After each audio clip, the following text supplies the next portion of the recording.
Yeah. But I think the most times I get nervous is speaking in front of like live groups, the Right, larger the group, you know. right. But again, that nervousness, I'll pivot into where we're going, but that nervousness makes me think of what Ian Mike Tyson used to say about every fight. He said, I was Yeah, nervous, I was afraid, and again, yeah, that fear or that nervous energy is equivalent to the weight or the seriousness of what we're undertaking. Because yeah. again, if it were not that serious, I wouldn't be nervous about not doing it right, Right, you know. And so right, it's that weight, the I guess just the presence. When weight is there, it's present, and you right, can't ignore it, and you right. know that it's real, you know it's severe. So, as we talk about the weight of this work that we do, and as we were talking earlier, and I was saying the weight reminded me of blanket that maybe a newborn uses for the feeling of security and comfort, or maybe Mm-hmm. someone with an emotional disability who uses a weighted blanket to help them move throughout their day. But it's the Right. weight that lets us understand the severity or the seriousness. Hey, listen, that's So a I great appreciate that. intro. I appreciate you. Uh, Welcome everybody back to the show. I got a really special guest today, Dr. Craig Waleed, one of my heroes, a powerhouse in this Oh, field. I'm just giving you your oh, flowers. I'm being honest, bro. oh man. You're embarrassing me, man. Come on, bro. Don't do that. Ain't nothing embarrassing about it. No, I'm gonna I'm let not you take it away embarrassed. so you could keep dropping jewels on us. But to your point about the weight, when I think of what you just said about the weight and it makes us take it seriously, I connect it with like working out. If Yeah. if you got 135 on the bar, you pop it off, you ain't really paying attention. But you get something like 315 on there, maybe not even, you don't even have to go up to 315. Anything over 225, and you're like, okay, I Yeah. got to pay attention. And I'm Mhm, grateful that the weight helps me pay attention. So with mhm. that, the floor is yours. Walk us through your Yeah. story a little. And well, yeah, man. And to spring off of weight, that 135, no, we don't take it serious. Mhm. It could hurt us if we don't That's pay a fact. attention. That's a fact. And so, the same with the little things in life. If we don't take time to cultivate those things, we may not be able to reach the bigger stage or get on to other things, or things fall apart, Mhm. because of the weight, the seriousness of this life, Right. consequences that come from not taking care of little things. You know what I mean? Right. It's like whatever house or apartment, place, building that we all are sitting in right now. Right. It's a mega structure of sorts, but it only stands because of the little things that we don't see, Right. And the that we take for bolts, granted the sometimes. rivets. Right. We just see Yeah. the door, the roof, the windows, Hmm. walls. We don't see what's behind the spackle on the wall, holding up the drywall and the pipes Hmm. and all that, and the concrete and the floor. We just see the structure. So it's the little things, the basics, the structure that we have to build our house upon, that we have to build our our future on. Like Right. there's a biblical saying about the man who built his house on the sand and the man who built his house on the rocks. And one house got washed away. And so Hmm. I'm saying all that to say that, coming up, man, my life, I had a lot of things that other people didn't have because we were financially stable, I guess. I was a kid, but I was in a single parent home. My mom had a job with one of the main factories in the area that we lived in, Hmm. Rochester, New York. That's where I was born and raised. Lived there until I was like, so I went to prison at the age of 19. But at any rate, what we didn't have is enough attention and time to help guide me into the right direction. and or to protect me, And so as a young child, I was a victim of sexual assault, And so as Yeah. I grew up, I became angry. Right. Um, I didn't know why I was angry, but I was angry and defensive and shit. And I was starting fires, I was throwing rocks at cars, rocks at people's houses, busting windows, a bad Oh little man. Yeah. yeah, but I wasn't really bad. I was mad, Right. but that's how I was expressing my anger because somebody had hurt me. It's like 2, 3 years old, but I That's didn't crazy. really know and understand that. So I was angry my whole life. And Yeah. I think maybe around 10, I told myself, and I was, and so also not just angry though, well, or Castro, pardon me. Um, You good? I was also afraid Mhm. because I knew I had been hurt. So I was like, I didn't know the nature of how I was hurt because it Right. Of was like I was too young. I knew some shit in there. course. Of course. And so I was angry and afraid. And so when I got of age, which was about 10, I remember telling myself, nobody's going to hurt me ever again. Right. If they do, they got shit to pay for. Right. And so that's how things started changing. Whenever I felt under threat, I lash out, you know. And so as I got older, we moved out of Rochester, New York, into the suburbs of Rochester, New York. And I was like 13 and I went to high school in the suburbs. But even when I lived in the city, I was going like urban, suburban, and, all these different extracurricular academic things my mother had me in, at a young age. She never like Right. really put me in school in the neighborhood. But long story short, I graduated this suburban high school. By the time I was 18, I was wild. I was fighting. I was known for fighting. I played a little sports, but I was still angry, man. And so I Yeah. was very volatile. Anything could just touch me off. So I was quick to, run somebody's mouth, but I was also quick to run up in somebody's house. Like B&Es and Mhm. robberies and Mhm. dice games and it was wild. I was just doing Right. anything. I was reckless because again I was crazy. Right. Not I was crazy, man, because I was angry, and again I was afraid. So I think I was doing all these things so that people wouldn't bother me, and they Right. think, oh, this a crazy nigga right here. Don't Right. don't don't fuck with him. So in the beginning you had and and and I'm sorry that you had to go through that as a young child. No child should experience anything like that. Like your innocence was stolen. And then Absolutely. you were angry and scared and hurt. And it's almost like you created this persona to like protect yourself from anything like that ever happening again. So Absolutely. in a lot of senses, you ended up becoming the aggressor as opposed to being the victim. Exactly, because I figured I'm not going to be the victim again. And Right. one of the things we find in prison, two things, about victim and aggressor is that most aggressors have been victims once A before, 100%. or multiple Right. times. So that's what sometimes turns us into being aggressive or being predators, things of that nature. Mhm. But also, there's a high rate of men in prison who have been sexually assaulted as children, That's a fact. but men don't talk about it, That's a and fact. it should not be normal because yeah, I wish I wouldn't have gone through that shit.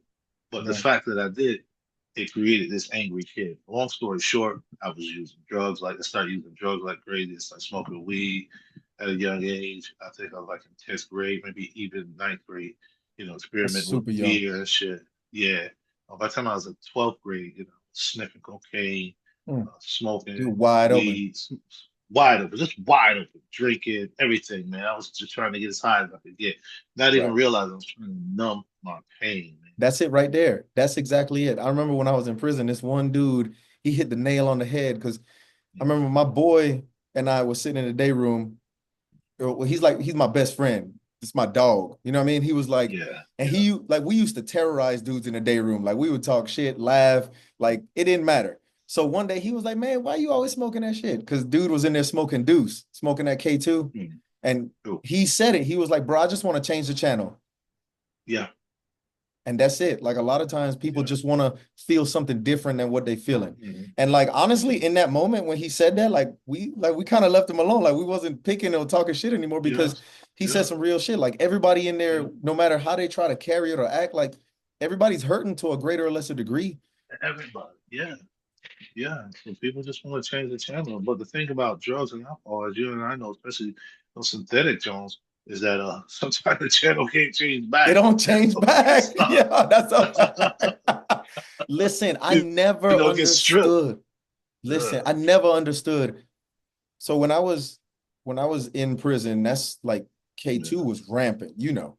yeah. And like I remember specifically I was at, I want to say it was Albemarle, but Mhm. I was in the dog training block. So I was on the top Yeah. top floor. My bunk was in the corner against the wall. I had a bottom bunk. So I'm chilling up there reading. And like dudes in the bathroom smoking. I don't care. Do what you do. Like I try not to Right. let my time affect you. I don't want the way you do your time to affect me. I don't care. I Mhm. live and let live. So, Right. but they started falling out. And the people that were supposed to come check on them, instead of like taking care of them, they hit the dudes too. Then they falling out. Next thing you know, it's like 7 dudes on the bathroom floor and they're like throwing up and shaking and Oh, shit. And I'm like, what oh is man. going on? Like, where are we? It just, I Wow. get it. Like sometimes you want to feel something different, Yeah. but that is scary. You know what I mean? That's very scary. Yeah. And that stuff was, yeah, I remember the news. It had people, stories about people eating each other's face and other stuff like that. People were doing some wild stuff. Yeah. Yeah. This I one don't dude think I bit the want to change bunk the and knocked channel his like teeth that. out. No. Yeah. Yeah. Yeah. That's too much, yo. You Right. know, if I want to change the channel, it's just I want to slow it down, Right. you know. But nothing like that. While I was incarcerated, I wouldn't smoke. I wouldn't drink no hooch, none of that Right. stuff. I was like, I need to be as clear-headed as possible, even though this Facts. place is hell. And that's why I understand people want to change the channel in it because it's Mhm. hell. You know, at the same time, like when people are out of prison, a lot of times people want to change the channel because hell is going on in their heads, especially people who are coming out Facts. of prison because living in prison is a very traumatic experience, Right. you know. And so, I went to prison at the age of 19, man. I was Mhm. 19 years old. I had committed a violent assault against another citizen, should I say, but against people, man, and it was all about drugs and alcohol, that's all it was about, drugs and alcohol and money, you know. Right. And it's like, why should I do that, And I ended up hurting a woman and a man, almost killing both, you Man, know. that's tough. Yeah. Yeah. So I got 4 to 12. I went prison for 8 years on a 4 to 12 at a split bid, you know, and all throughout that time, man, I was thinking about, why did I do what I did? I Right. didn't need to do that. That was the wrong thing to do. For a long time, I prayed and sought, my deeper self, trying to understand what's out there, if it's God or if it's something else, but that can forgive me and help me be whole and, you know, become a better person, because I didn't Mm. need to hurt people. I didn't need to be on drugs and alcohol. Facts. But I wasn't getting the help, and so that's what I found that helped me. What I thought helped me was shit. It helped me Right. make decisions. Right. It Long didn't. story short, yeah, yeah. But long story short, I came to this point after just soul searching and whatnot over Mhm. the years, and said that I'm gonna do right, and that's what I decided to do. So right after muscle, really though, while I was in prison, I just spent a lot of time reading and Mhm. soul searching and Mhm. vibing with older dudes and spending time on myself, waking up early when it's still and quiet, Mhm. meditating, Yep. running, Yep. just doing things that just could help me understand me. As I got to a point where, I think I started understanding myself a little better, a point of what I Mhm. call to be educated, which is, to elucidate, which is to bring out that which is latent, to bring forward. So Right. that's when I really became educated through reading and understanding myself. But then I took college courses while I was incarcerated. Ended up earning an associate's degree while I was incarcerated. That's This what's was up. all in New York State. Yeah, I appreciate it, man. And then, I worked as like a what is it, program clerk in the college. But long story short, through all of that, what I'm saying is I started creating this vision for myself to get out of prison Mhm. and go to college. I didn't know what I was going to go to college for, but I Mhm. knew if I went to college, I wasn't going to go back to prison because you can't have energy to be a good student and energy, to be, a fuck up. You're going to have energy enough to do one or the other, you know? Hey, listen. So I think Man, you said so much right then. But so the one thing I want to hone in on for a second is you said you had a vision. And I'm of the opinion that if we don't know where we're going, how can we ever know when we get there? Right. So Right. can you talk more about how was it that you found that vision or built that vision? And I'm sure it shifted, changed, but you still kept focused. And now, Yeah. like, yes, on paper, you might be a convicted felon, but on paper, you're also Dr. Craig Waleed. So please walk me through that transformation. You're in prison, you're taking these courses, you working, you learning. Now you're like, I got this vision. I'm gonna go to school, I'm gonna study. And you did it. Mhm. Like you did it. You sitting right Mhm. here, you living proof it can be done. Like walk me through that. Indeed. And thank you for that, man. And so we don't know a whole lot about farming. Most of us don't. But one thing we do know is that farmers use tractors with rakes to break up the fallow ground, to turn it over, Right. to prepare it for seeds to be planted so that new growth could take root and, Mm, regenerate life. that's deep. And so for me, going to college, in prison, reading different types of books, listening more than I was talking was all like a raking or turning over psychological soil. Preparing the soil. Yeah. That's And deep. I was reading a lot and I was again taking these classes, taking in new and different information that I had never taken in. And so Right. this allowed me to begin building a different idea of who I could become because of Right. all these different types of material I was taking in. I'd Mhm. stopped reading like the gangster books and all them street shits. Yeah, I was yeah, like yeah. The reading, hood books. yeah, I stopped reading that. I was reading history, I was reading Mhm. sociology, psychology, Mhm. All the autobiographies, ologies. anything. Yeah. Yeah, yeah, I was ologied out, like magazines, the Ology news, on 10. yeah. But that gave me the vision, and Yeah. I learned to just like see myself. And that all started really because when I went to prison, man, I was a fat boy. I was just like bloated, I was eating all kind of stuff, smoking, drinking, all that. And it Mhm. started for me visualizing myself changing the way I looked, So I Mhm. started visualizing, the way I worked out, the way I was going to lose weight. And that started. And then as I went to school, I began to, again, visualize something else. I drew back on that experience, and Mhm. then I kind of put it into school. And I was like, okay, I could see myself finishing this and getting an Mhm. associate's. But as I Right. was going through the program, I'm vibing with the professors, and I'm like, I really like these people. I want to do Yeah. what they do. And I'm Yeah. like, oh, you have a doctorate, you have a master's. Well, I'm just as smart as you. I could do this shit. That's what Let's I'm thinking go. to myself. Yeah. Yeah. So Yeah. I'm like, all I need is opportunity. But when I was younger, I could see myself. So what I'm getting at also is that, for anybody that's listening to this or will hear this, Mhm. one thing that's important is exposure. Though I was locked in a box, I was Listen, exposed to a that's a multiplicity right. of ideas, which allowed me to create, Mhm. a vision for what I could do or wanted to do and to see myself doing it, Listen, you know. that point right there, and it's incredible that you bring that up. I was on a meeting earlier today and they were asking us about, so the meeting was brainstorming housing because, I mean, housing is a crisis probably all across America, but here in Asheville, it It is is, yeah. insane, especially for individuals coming home from prison. So they were asking us Mhm. what we thought or what were our expectations for the housing committee and how we thought the most effective way to get the message out to the people was. So I told them that, in my opinion, nothing beats word of mouth. And this is the reason why. The most of the people that I was locked up with, and tell me if this sounds true for the people that you encountered over your time as well. When they were doing what they were doing that led them to being locked up, their world was tiny.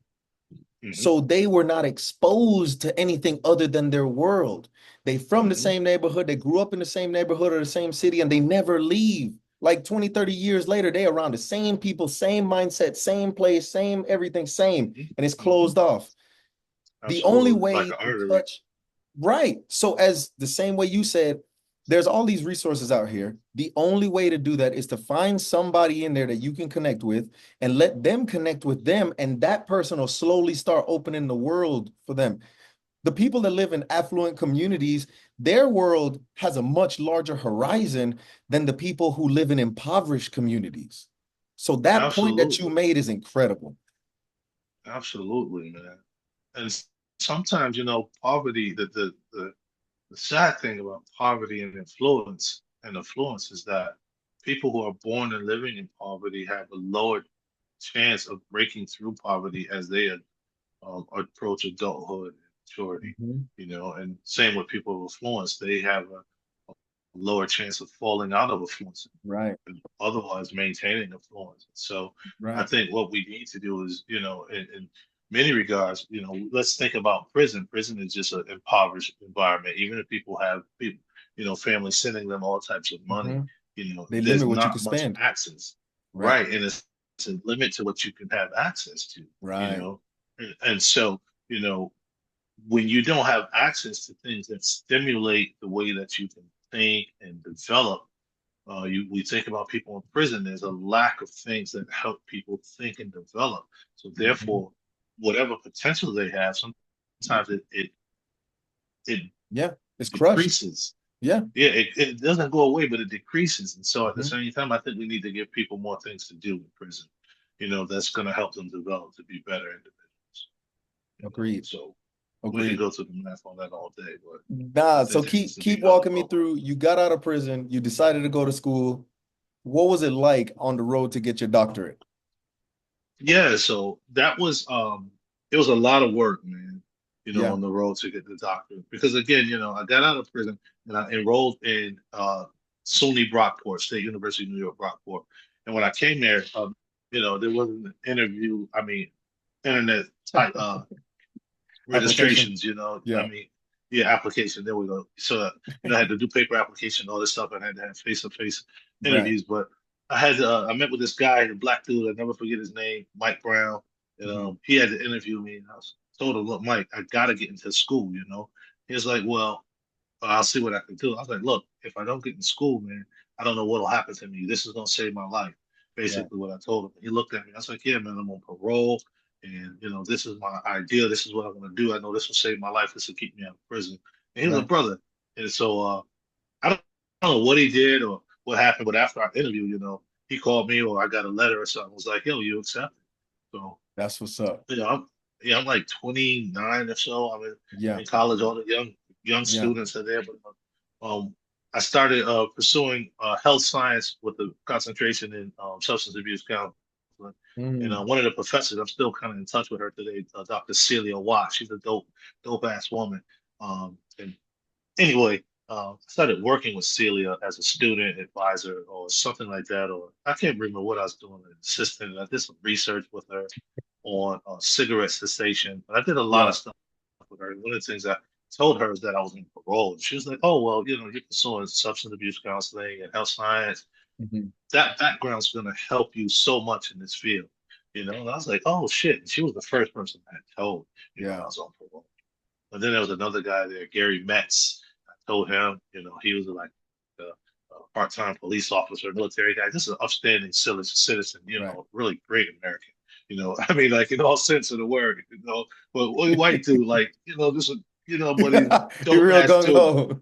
Yeah, he's a dope ass dude. And Yeah. I did some work with him, and so they really encouraged me to pursue you know, higher education. And Watt says to me, as I was completing my my undergrad, she says, "Well, we got to get you into graduate school." I'm like, graduate school in my head. I'm like, what is that? Yeah. Yeah. Graduate. I just know you get a bachelor's 4 years and you're good. Yeah. You Yeah. You know, thought that was it.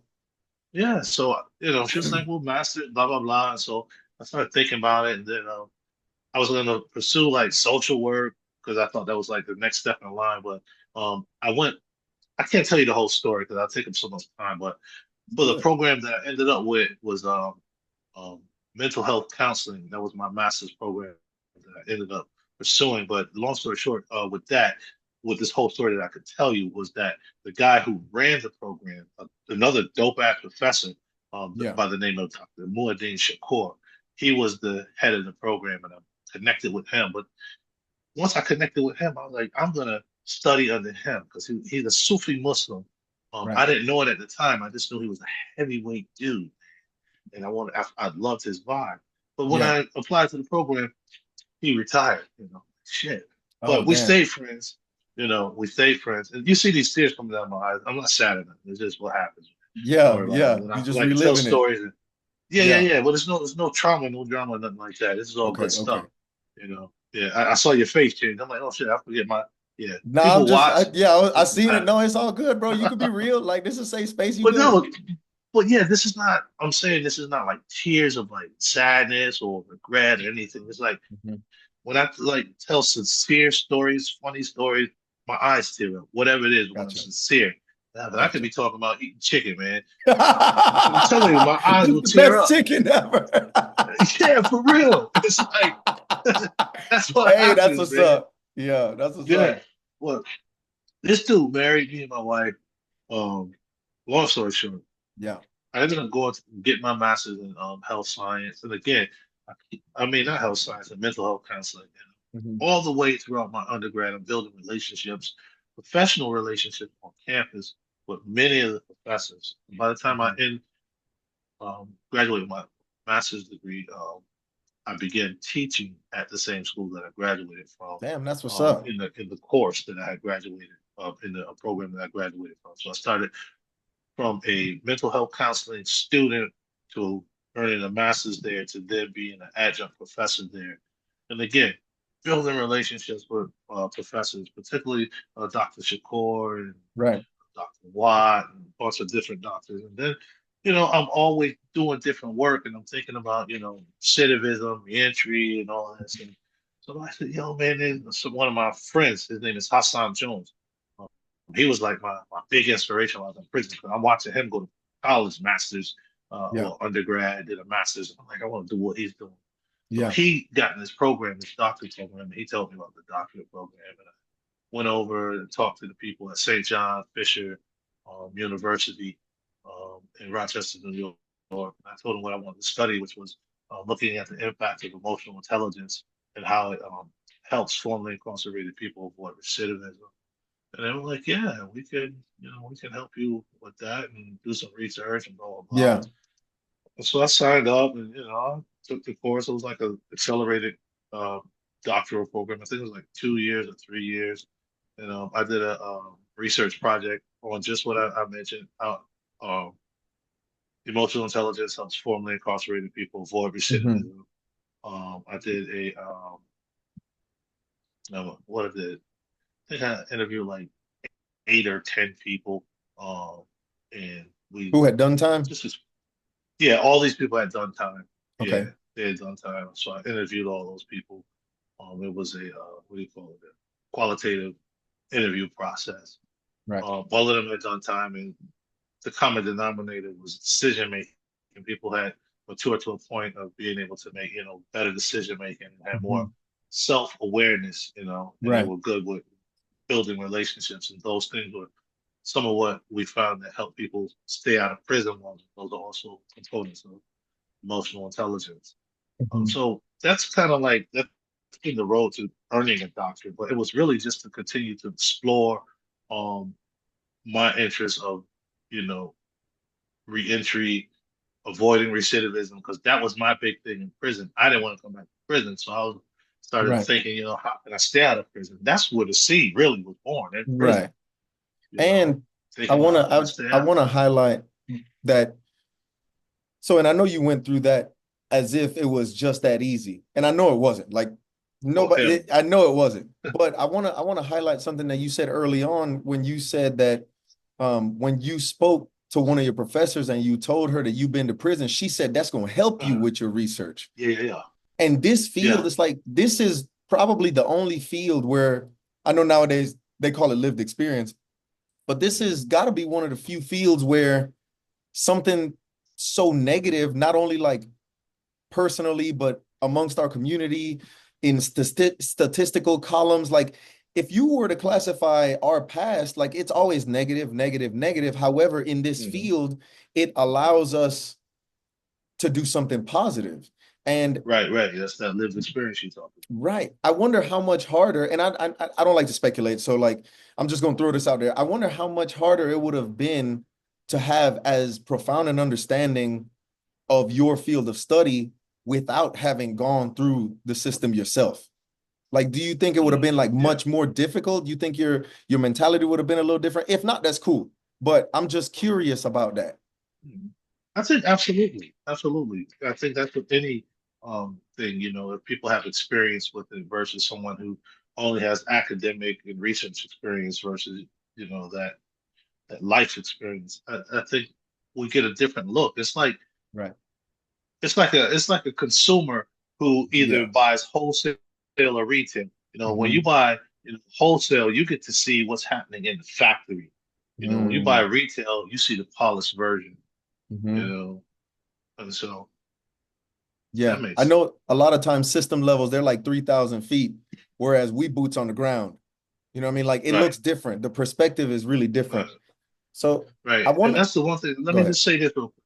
One of the things is that the boots on the ground you just made me think about is though I started out like in doing work in higher ed, and there's a lot of other work I done in higher ed, Right. research and writing and shit, but I've always felt most comfortable with my boots on the ground in the community with the people. Right. I haven't done more research really, other than academic stuff, but if I was to do more research, I want to do it in the community, Right. with the people. I don't want to be on campus, teaching and lecturing. I could do that, but that's not my forte, you know? That's not my Yeah. forte. I Yeah. I do it and I've done it. And Yeah. KRS-One taught me, teachers teach and do the world good. And It's a so I fact. always wanted to be a teacher, and so that's what I've evolved to become, an educator, but I don't want to necessarily be in the classroom. I want to be in the community. Right. And I know that, and man, that was so perfect that you said that because I remember when I was at the DAC conference and you drove down and we spoke, like we drank coffee, we Yeah, spoke for a little while. You were telling me about a, a simulation that you set up for people and yeah, the prison cell and you put them in there or they voluntarily walk in there and the door closes yeah. They behind them. voluntarily walk in. They Yes. voluntarily walk in there. They're not I ain't put nobody in no box, yeah, man. no. So Fuck no. that type of experience, that type of teaching is different than reading out of a Yeah, textbook. You know what I mean? yeah, Can man. you talk to me a little bit about what you've seen when people experience that who have never really been locked up? Like all of Yeah, these academic people, system level people, people who normally yeah, would be so far removed from that environment when they get into the prison cell voluntarily, by the way, yeah, voluntarily. Can you talk yeah, a little bit yeah. about that? Absolutely, man. And what you're talking about is our replica solitary confinement cell. It's a life-size solitary confinement cell, and so people are allowed to walk inside of it, and it has like a replica bunk and replica toilet sink combination, and it's about the size. The interior is about the size of a parking space, and people look at it, and some people walk in and they marvel. We have stats on the wall sometimes, and sometimes, lots of times, people walk out and they're like, "People really live in here." I couldn't imagine living in just this little box. I'm like, "Yeah, you eat in there and all this." And one woman in particular, man, I never forget last year, man, at a conference we had, and she asked if people lived in there, and I told her, yeah, and she just started crying, man. She was like, I couldn't imagine that. But we've taken this replica, to different college campuses, Mhm. UNC, Chapel Hill, and Duke. We had it at Duke twice, Chapel Hill once, and we've had it at different places Right. around the triangle, and it's always gets like lots of conversation, and people are amazed that this is happening in America's prison, solitary confinement. You Yeah. know, Yeah, that thing is no joke. Like when they put you in there and yeah, close that door and you don't know when you're coming back yeah, out, it's just uh, different. It's just different. yeah, man. It's beyond different. It's traumatic. It's torture, and it should not happen to anyone. Right. I mean, internationally, man, the Mandela rules, are suggesting that people not be kept in solitary confinement beyond 15 days. No one Right. under the age of 21, no one over the age of like 60, no one pregnant, postpartum, no one with psychological disorders because it exacerbates and or creates an onset of psychological disorders, many of which people cannot recover from, man, once it happens. Right. You know, We were so talking about some changing the people, channel and it not changing back. Same thing. that's it right there. But yeah, but this time, people are really suffering. They're not like Right. in some oblivion. They're suffering internally. These are like psychological, emotional scars, and even physiological changes happen that cause people to have damage with organs such as heart and liver, hypertension, gut issues, so prisons and not just the people that live in these solitary confinement Right. conditions, also the people that work there. So prisons is nothing to help anyone, brother. Anyone. Damn, that's interesting. I did not know that. Can you speak more to that? That it also affects the people that work there, not just the people that live there? Yeah, yeah. Because they're coexisting in the same high stress environment, so Mm, there are very similar rates between incarcerated people and frontline staff of hypertension, substance abuse, suicide rates, uh, mm, heart disorder, gut disorder, um, on and on, you name it, family dysfunction, yeah. very similar rates. And then if you think about it, many of the people who also work in prisons come from very marginalized communities too, which are pretty much rural communities, sometimes urban communities. But a lot of the Right. white folks that they just live like in the country, but they don't have a whole lot of nothing. It's like Right. some of the black folks that they got locked up in places, and brown folks who come from places that don't have a whole lot of Mm, nothing. So a interesting. lot of times they're coming from very similar backgrounds, Right. marginalized communities. So Interesting. Except the staff is choosing to work there yeah, right to on. a greater or The lesser people. degree. To a greater or lesser degree, Yeah. you're choosing to work there. Right. Sometimes that's the only thing that they have, Right. within, I guess distance. And sometimes a lot of these guys, as being in prison, a lot of the people that work there are not well read, not well educated, That's you true. know. Some of them are very kind people, really nice Yeah. people, but the system changes everyone. They can make them bitter and horrible. So the place is not good at all. Right.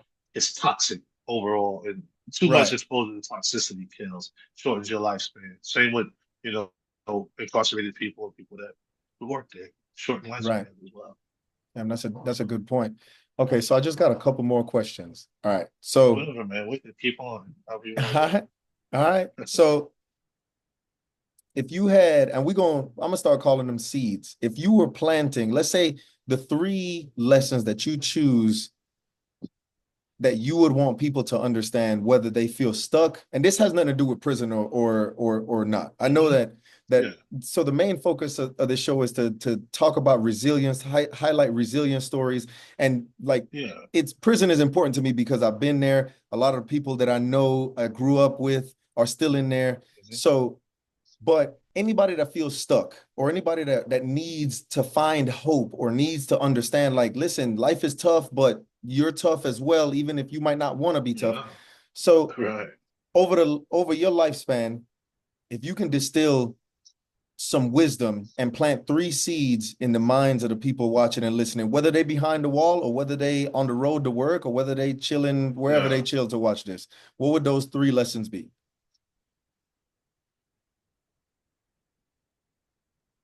I think the first thing I would consider, I'm thinking of myself, Okay. and that is to keep moving.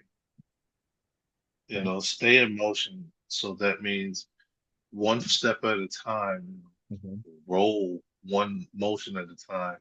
What that really means is trying to keep my psychological self um, gainfully engaged, Okay. with hope, with inspiration and with vision.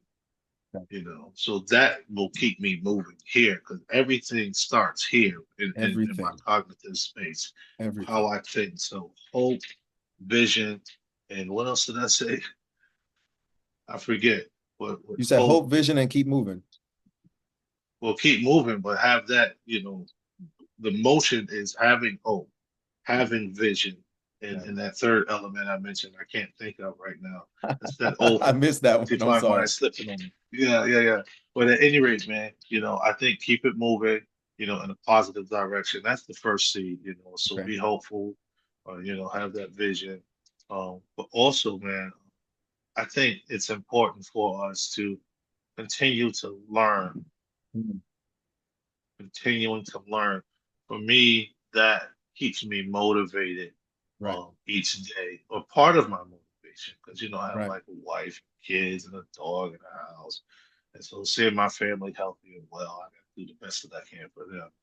Right. But I think, keep learning so that I could be the best that I could be for them and for Right. myself and for other people that I encounter in this world, so that I could help lift something, help open a door, or, help, you know, someone gain a newer understanding that can help propel them forward, in their quest or whatever they're doing. So, you know, keep it moving, continue to learn. And I'm not sure what the third one would be, man. And maybe that is just, to continue to try to be kind to people, man. Be thoughtful, be humble, um, and don't get arrogant, because I think that's something that a lot of people have is arrogance. And Right. people are not being kind to each other. We're all here, man. Right. Everybody going through something. Yeah, everybody going through something, and ain't nobody different than anybody else. Ain't nobody different than anybody else. We might look a little different, talk a little different, but we all eat, we all sleep, we all, excrete, we all do Yeah. all the same stuff. Yeah. Most of us got a God or religion. Right. See, again, I'm talking sincere, so my eyes are teary. Yeah. It's just when I go, it's just like when I go like certain places. Yeah. It's not sad. But yeah, man. So I think, be kind, keep learning, and keep it moving, man. Keep it You moving. know. That's right. Don't get stagnant. All right. Last question. Yeah. What's Yeah, man. next? That's a great question, man. That's a great question. I'm still in the struggle, man, of ending or fighting solitary confinement. But, Yeah. I'm about to start teaching at NCCU, or I'll start teaching communications course. Yeah. Um, I've been slowly revising my book, Prison to Promise. Um, Where is it so available? just Go to, ahead and shout it out. well, yeah, I got Prison to Promise, and I have four other books, but you could just Google my name, or you could go on Amazon. My books are on Amazon. If you just put in Dr. Craig Waleed, CraigWaleed, all four of my books will pop up. My Yeah. podcast might also pop up, Prison to Promise. You can find it Yeah. on most Yeah. platforms. Dope podcast. The good brother, thank you, brother. The good brother Castro was on there with me. And see, you see how the teams go. I'm not Yeah. sad. It's good. Yeah. Yeah, It just happens like yeah. that. So yeah, it happens. Sincere. You could tell I'm sincere. I can't hide shit. Also, can you talk more about ending solitary confinement? Because I know that's a passion project for you, and I want the people Yeah, listening and watching to learn more about it because many people don't know that there are people fighting each and every day to get people yeah, out from yeah, behind that door for 24 hours yeah. a day, 365 days a year. So can you talk a little bit about that? Absolutely. Yeah, man. So I'm part of a movement called Unlock the Box, and we are present in like 24 states right now, maybe 25. I lose count. But North Carolina is one of the states where Unlock the Box is. And here in North Carolina, Unlock the Box is known as End Solitary NC, and I'm the program manager of that movement. And what we do is, again, we're trying to get solitary confinement abolished, if not abolished in the short term. We're trying to get it changed so that people are not suffering and having, all types of difficulties the rest of their life, because of just took these torturous conditions. So people can Right. check us out at disabilityrightsnc.org to learn more, and they can join our advisory committee that meets like Mhm. every other month. And at the same time, we're also in the process of uh, writing legislation. Well, we actually have written some legislation as in solitary NC, and we are hoping to get that introduced at some point before the end of the So, year, maybe before the next session. yeah, let me know any way I can support it, bro. I'm all about it. Yeah, absolutely, man. This is heavy work, man. Yeah. Sometimes it's tiring. Yeah. People don't see what goes into it, but yeah, we gotta. If people want to be locked up, they need to be treated more humanely. Right. So that when they come home, they can be assets to their communities and to their family. Right. Right. Like, why not treat the citizens that will be returning home with even a shred of dignity? Why not? Right, right. You know? 98% of the people coming home. Exactly. Yet the system is built around the tiny minority that's never coming home.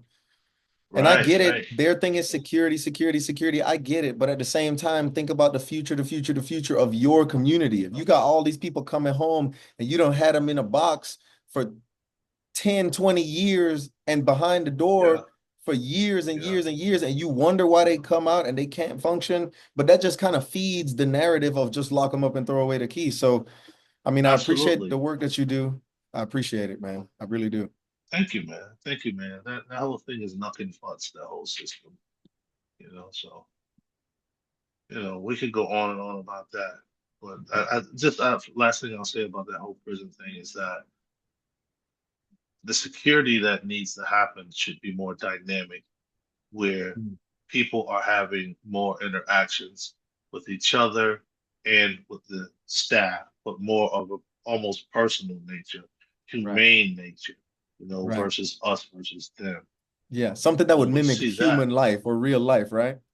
right, more humane, more human life, Yeah, more normalcy, as they call it in Europe, right, normalcy in the prison environment. And I think that'll help people acclimate better to life once they get out. You know. right. Well, I appreciate you hopping on, bro. I really enjoyed it. Uh, I'll be in Absolutely, touch man. I soon. enjoyed this too. Yeah, All right. yeah. This has been great, man. It's good to see you again, man. Good to see you, bro. All right, peace. Right on, Castro. Peace.